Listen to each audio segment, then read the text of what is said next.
Salut à tous, c'est un grand plaisir pour moi de partager avec vous ce que j'ai reçu dans mon cœur concernant l'écoute de Dieu. Qu'est-ce qui nous empêche souvent d'écouter Dieu? Est-ce que Dieu parle même véritablement? Pourquoi on a l'impression à certains il parle, à d'autres il ne parle pas? Parce qu'il y en a qui disent toujours Dieu m'a dit de faire ci, de faire ça, d'aller à gauche, d'aller à droite et j'ai obéi et ça a marché. Mais nous, on tâtonne. On a l'impression qu'on tâtonne et les choses ne marchent pas. En réalité, Dieu parle réellement. Mais il peut y avoir des obstacles à notre écoute de Dieu. Le premier obstacle, c'est le refus d'obéir. Le deuxième obstacle, c'est, je peux dire, le brouillard. Trop de voix qui parlent autour de nous et on n'arrive pas à discerner la voix de Dieu. Je vais m'arrêter juste à ces deux obstacles. Le premier obstacle qui est le refus d'obéir, ça peut être que Dieu t'a parlé, mais ça n'allait pas en droite ligne avec ce que tu voulais qu'il te dise. Peut-être qu'il t'a dit de ne pas de faire un choix, mais tu tiens à ce choix-là, tu tiens à faire cela, peut-être parce que tu vois les autres le font. Ça peut être un commerce, ça peut être un voyage, ça peut être le choix d'un conjoint, ça peut être le choix d'une école, mais ça a une bonne réputation et tu veux faire comme tout le monde, mais Dieu te dit non. Tu ressens cette voix-là à l'intérieur de toi, mais tu forces. Et Dieu peut te dire non de plusieurs façons. Ça peut être par la voix de ton épouse, si tu es une femme mariée, ou de ton épouse, si tu es un homme marié.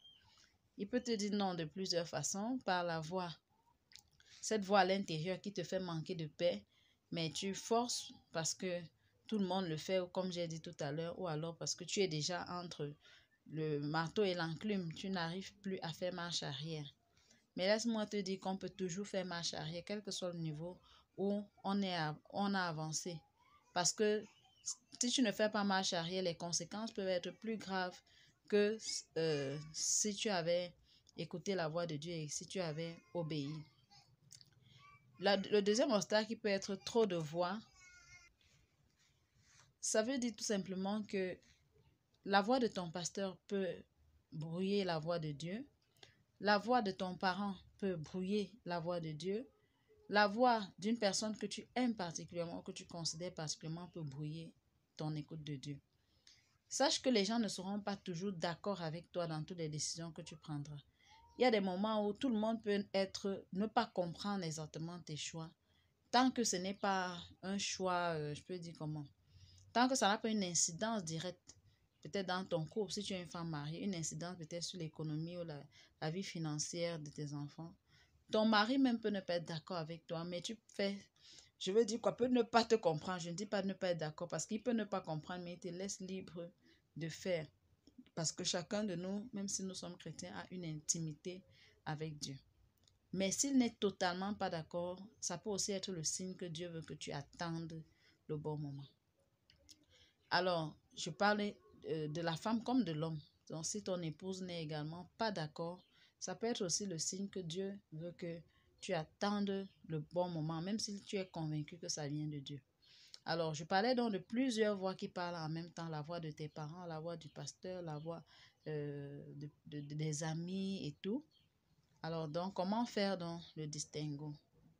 Il faut, après avoir écouté toutes ces personnes, rentrer dans la présence de Dieu, prier et l'Esprit de Dieu, si tu es chrétien, parlera à ton cœur et te donnera de faire le bon choix.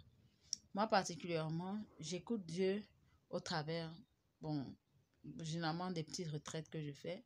Je ne dis pas de faire exactement comme moi parce que Dieu, la façon qu'il me parle n'est pas la même façon avec laquelle il va te parler.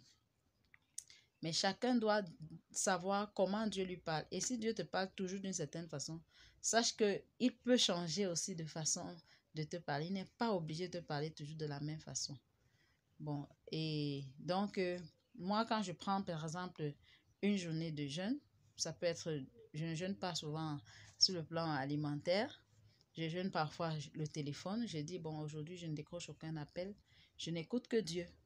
Je ne vais pas être connectée sur Internet ou sur les réseaux sociaux parce que je vais être plus dans la lecture de la parole, plus dans la prière parce que je veux écouter de Dieu. Donc, en général, c'est ce que je fais. Et écouter de Dieu, c'est ouvrir sa parole et la lire. Et le Seigneur peut me conduire dans un passage qui me donne une réponse par rapport à ce que je lui demandais. Et en général, c'est comme ça que Dieu me parle. Je ne sais pas comment Dieu a l'habitude de te parler, ou s'il ne t'a jamais parlé. Tu peux commencer par par suivre mon exemple. Quand tu veux écouter Dieu, ça ne sert à rien de faire des longs jours de jeûne, 5 jours de jeûne, une semaine, un mois de jeûne. Non, je pense qu'il faut... La qualité de ta relation avec Dieu vaut mieux que la quantité du temps passé avec lui. Donc, si tu prends une journée, 2 journées, et tu dis, Seigneur, je veux t'entendre, je veux t'écouter, je crois que Dieu sera prompt à te répondre parce que ce n'est pas l'envie qui lui manque de te parler. C'est beaucoup plus que c'est toi qui n'es pas souvent disposé à l'écouter parce que tu es tellement distrait.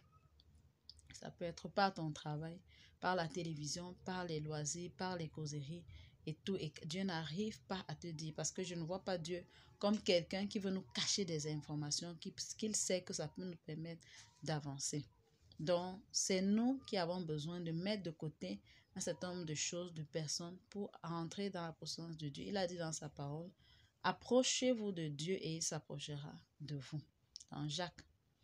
Alors, je vais terminer par dire ici que le moyen le plus sûr par lequel Dieu parle, c'est sa parole. Parce que tu peux faire un rêve, ça se réalise même, c'est-à-dire tu rêves que quelqu'un est venu te rencontrer à 10 heures, il t'a demandé la main, et tu vois quelqu'un vient toquer chez toi à 10 heures le lendemain et il te demande la main. Mais laisse-moi te dire que ça peut être la mauvaise personne. Beaucoup ont écouté leurs rêves comme ça et sont tombés dans des pièges. Donc, ce n'est pas parce que tu fais un rêve qui se réalise que c'est forcément Dieu qui t'a parlé. Donc, il faut savoir si le monsieur qui te demande la main, est-ce qu'il est enfant de Dieu? Est-ce qu'il remplit les critères de quelqu'un qui peut être compatible avec toi sur le plan d'abord spirituel, etc. Donc, ne nous fions pas aux rêves aveuglément. Ne te fie pas aux rêves. Quand le rêve se réalise, interroge-toi sur l'arrière-plan du rêve. Est-ce qu'en arrière-plan, le rêve respecte les principes bibliques? Donc, pour faire un commerce, si tu fais un rêve où tu as vendu, ou tu as fait ceci, et que dans ce que tu vas faire, il y a de la fraude, ça ne peut pas venir de Dieu. Dieu ne peut pas aller à l'encontre de ses principes, de sa parole.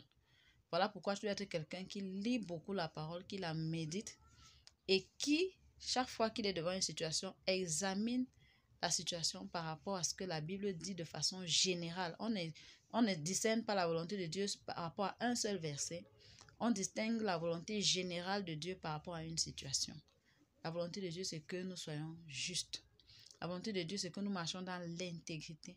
La volonté de Dieu, c'est que nous l'honorons et que nous fassions tout pour sa gloire. Et quand tu n'es pas sûr d'avoir écouté Dieu, il vaut mieux t'abstenir que de te lancer. Je vais m'arrêter là. On aura certainement d'autres occasions peut-être de parler au travers peut-être des questions que vous pourrez me poser.